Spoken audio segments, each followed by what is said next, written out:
ৰঞ্জন চৰকাৰ তেওঁ চুলিৰে এই ধৰণে ইয়াত যি আৰু আমি দেখুৱাইছোঁ 4খনকৈ বাহন একেলগে টানি আনিছে আৰু আমি দেখুৱাই আছোঁ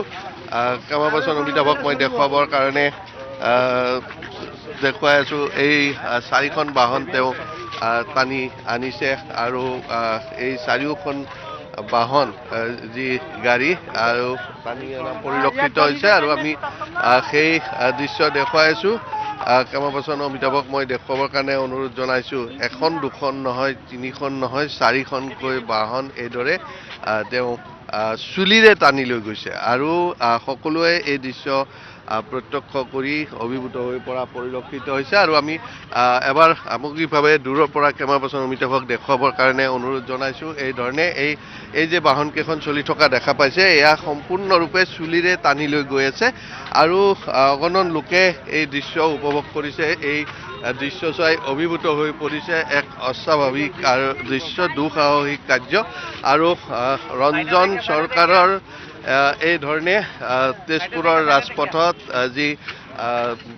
বাহন 4খনকৈ বাহন তেওঁ টানি লৈ গৈ থকা পৰিলক্ষিত হৈছে আৰু আমি সেই দৃশ্যাৱলী পোনপটীয়াকৈ দেখুৱাই আছোঁ কেইবাবছৰ অমিতাভে সেই দৃশ্য দেখুৱাই আছে আৰু ইয়াত দেখা পোৱা গৈছে এই ধৰণে এক অভিলেখ সৃষ্টি কৰাৰ যি প্ৰয়াস আৰু সেই প্ৰয়াসত তেওঁ সফল হোৱা পৰিলক্ষিত হৈছে কেইবাবছৰ অমিতাভে সেই দৃশ্য দেখুৱাই আছে আৰু অগণন লোকে এই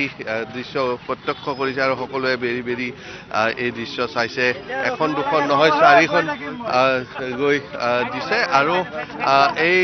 4খন বাহন দূৰৰ পৰা যদি গোটেইকেইখন বাহন দেখুৱাব পাৰি মই কেইবাবছৰ অমিতাভক অনুৰোধ জনাম এই 1খন 2খন ইয়াৰ পিছত 3খন 4খন আৰু